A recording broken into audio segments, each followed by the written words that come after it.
en este salón que llaman Salón de la Constitución,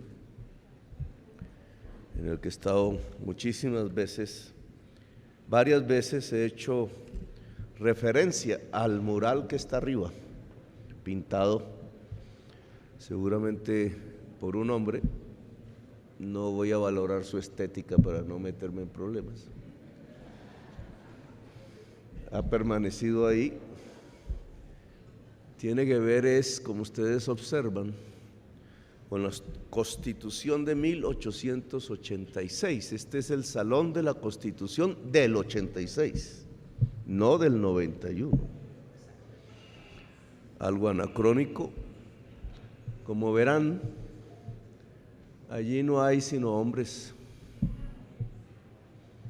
Quizás atrás, si acaso, hay unas mujeres monjas. Y no más, los esclavos son hombres. Es un mundo de hombres. Es el mundo de la institucionalidad colombiana generada por una élite blanca, descendiente todas. Muchos de los que ahí están eran realmente esclavistas, dueños de esclavos. Algunos lucharon por libertades, indudablemente. Alguno allí luchó por la igualdad. Es un mural de la desigualdad. La Constitución del 86, la institucionalidad allí generada, la mentalidad de las élites que han gobernado Colombia no han tenido en cuenta un concepto que es clave en la modernidad, en todo el planeta: la igualdad. En mi opinión, el principal problema de Colombia, no solamente ahí en el mural no aparece, sino no aparece en la prensa de hoy. ¿Cuántos artículos, análisis, debates dedicados a la igualdad, por ejemplo? Yo no recuerdo ni uno. ¿Cuántos debates en el Congreso? Muy pocos. En los debates de los diferentes proyectos de ley, ¿cuándo aparece el concepto de la igualdad como un eje rector de la equidad, a pesar de que es una orden de la Constitución Nacional del 91, que aquí en este cuarto no está en el mural? Sí está en el corazón, en las prioridades de muchos de ustedes, de muchas de ustedes. La igualdad es por lo cual se ha luchado en los últimos siglos. Es la esencia de las luchas progresistas. Ha cambiado su concepto, indudablemente, a través de las últimas décadas, de los últimos 3, 4 siglos. Quizás algún filósofo lo planteó hace mucho en la antigüedad, pero en realidad la igualdad aparece como una lucha política desde siempre en las luchas populares, pero en la historia de las ideas con las revoluciones democráticas. Igualdad, fraternidad, solidaridad, libertad, ¿cierto? Era la gran consigna francesa. En cierta forma, aquellos y aquellas francesas, a la francesa que luchó más por la igualdad en la Revolución Francesa, los revolucionarios franceses le quitaron la cabeza, como un síntoma de lo que venía.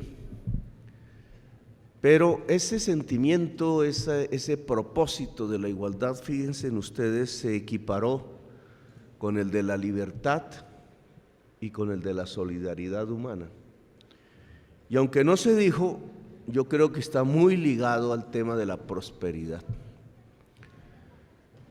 Se ha dado por pensar que la prosperidad de las sociedades, que el crecimiento económico, como llaman los economistas, su religión,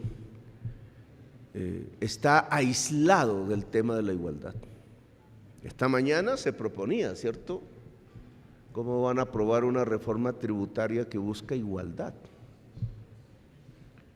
en una de las sociedades más desiguales del mundo, la sociedad colombiana, en la región más desigual socialmente del mundo, América Latina.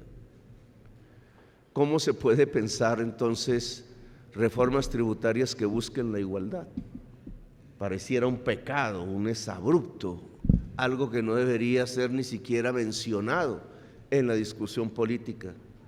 Y resulta que la reforma tributaria debe tener un primerísimo objetivo antes que adquirir recursos para el Estado, y es la igualdad.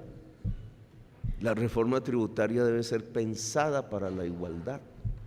Por eso exabrupto fue hace año y medio el que un ministro de Hacienda propusiera los impuestos a los más pobres, y por ello estalló la sociedad.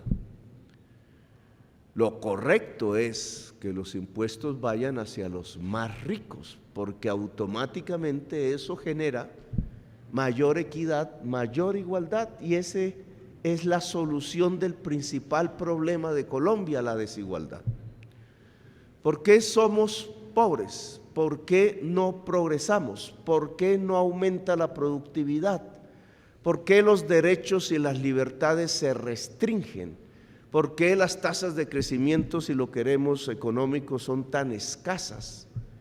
Porque no tenemos igualdad. Es una manera diferente de pensar. ¿Por qué hay tanta violencia? ¿Por qué nos hundimos en los ríos de sangre? No solamente ahora, sino hace décadas, hace siglos, porque no hay igualdad. Y entonces, ¿qué es lo que tenemos que hacer? ¿Cuál es el camino correcto, digamos, para que la sociedad colombiana pueda superar sus principales problemas actuales, la violencia, la falta de democracia? Pues la igualdad. Este proyecto de ley busca crear una institucionalidad para la igualdad, busca poner en el centro del debate del Congreso en sus diferentes facciones políticas el concepto de la igualdad. Busca en cierta forma, no digo borrar este mural, porque nosotros no borramos murales, sino que ojalá se pinte otro mural en otro salón, muy diferente a este, que permita que el Congreso de la República sea un recinto también de la igualdad. Pasos hemos dado, no digamos que no, el hecho de tantas mujeres aquí presentes, congresistas de la República, es un paso histórico que se da en los últimos meses. El hecho que minorías étnicas tengan hoy más poder que nunca antes es un paso indudablemente hacia adelante. El hecho de que se planteen reivindicaciones con relativo éxito, como la lucha contra la discriminación por la desigualdad en términos no solo de género, sino de preferencias sexuales, por ejemplo. El hecho que, en virtud de la misma lucha de la juventud, hoy se tenga que hablar de cómo no se excluye las juventudes populares de Colombia.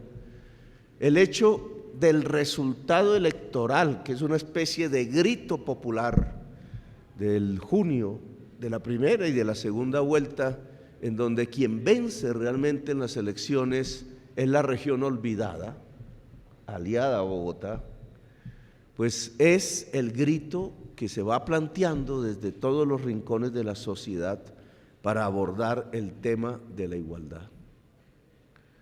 La igualdad es fundamentalmente la igualdad de la mujer en la sociedad colombiana.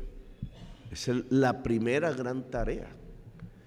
Igualdad no solamente desde el punto de vista económico, en términos de los salarios, o desde el punto de vista étnico, o desde el punto de vista social, es igualdad integral del hombre y de la mujer en la sociedad colombiana, la que no aparece precisamente en el mural de la Constitución del 86. Igualdad tiene que ver con los territorios de Colombia. ¿Por qué una chocó con índices de desnutrición como el de los países más pobres del mundo, como Haití, en su crisis, como muchos de los países de África en sus crisis propias? ¿Y por qué tan distante de los niveles y de los indicadores de la sociedad de Bogotá?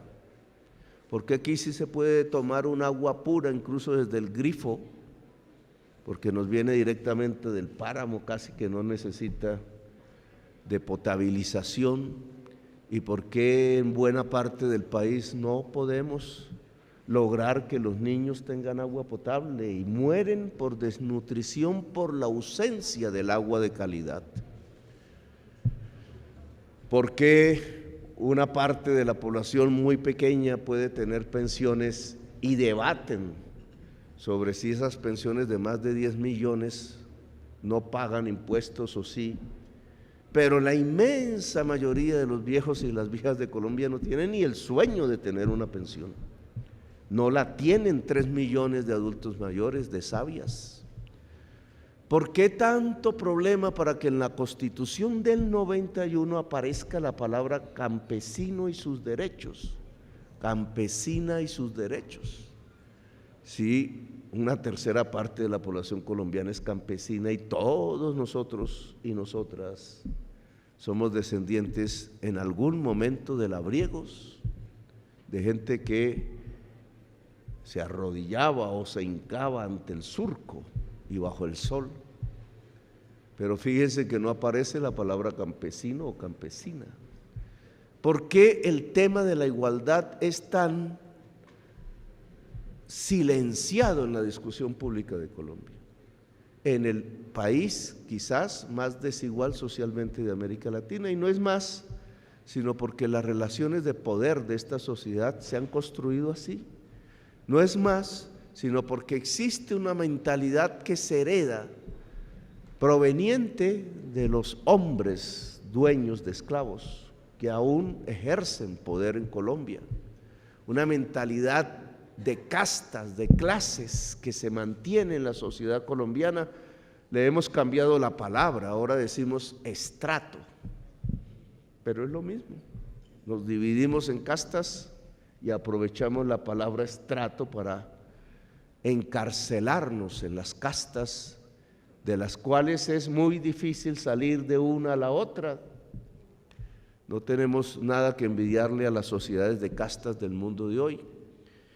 Y una posibilidad de paz, una posibilidad de futuro, la posibilidad de construir una nación, la posibilidad de prosperar como sociedad, incluso en los términos ortodoxos de la economía, de crecer económicamente, la única posibilidad es construir paz. Europa se planteó la igualdad en el siglo XVIII y no la hizo. Para principios del siglo XX tenía una desigualdad profunda y aún en medio de esa desigualdad sus élites mandaban millones de hombres a la muerte en los campos de batalla, millones de hombres pobres, obreros. Eso fue respondido por la historia en la misma Europa en 1917 y aún así volvieron a mandar a millones de hombres pobres a la guerra, a ser masacrados en realidad en batallas que tenían 1 millón de muertos, porque la maquinaria industrial empezaba a operar a través de las armas y entonces ya no era el sable ni el caballo, sino la ametralladora automática que asesinaba centenares de miles de personas en un solo día. Y Europa aprendió después de esas enormes masacres y sacrificios humanos, hogueras de seres humanos, la palabra libertad y la palabra igualdad, y trató de construirla. Y fíjense ustedes cómo coincide en las estadísticas ese periodo de construcción de libertad y de igualdad con el periodo de mayor prosperidad económica. Mal encaminado o no, con sus problemas, las estadísticas muestran que la prosperidad es sinónimo de la igualdad. Y fíjense ustedes que al cabo de esos 30 años, cuando Europa vuelve a su desigualdad, según Tomás Piketty, similar a la de principios del siglo XX, otra vez la guerra, otra vez la recesión, otra vez el estancamiento económico que hoy se cierne como una especie de tormenta sobre nosotros.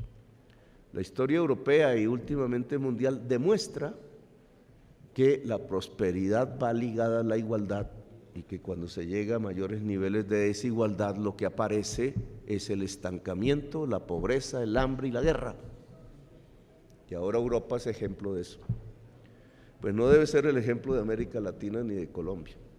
Entonces, este ministerio, que es simplemente un ministerio, que se puede crear a través de la ley y que no es más sino una institución abstracta, tiene que dar paso a una realidad que es diferente, tiene que ser un instrumento permanente para que en los debates de la administración y para que en los debates del Congreso y para que en los debates de la sociedad no se olvide la palabra igualdad, sino que al contrario esté en el centro del debate.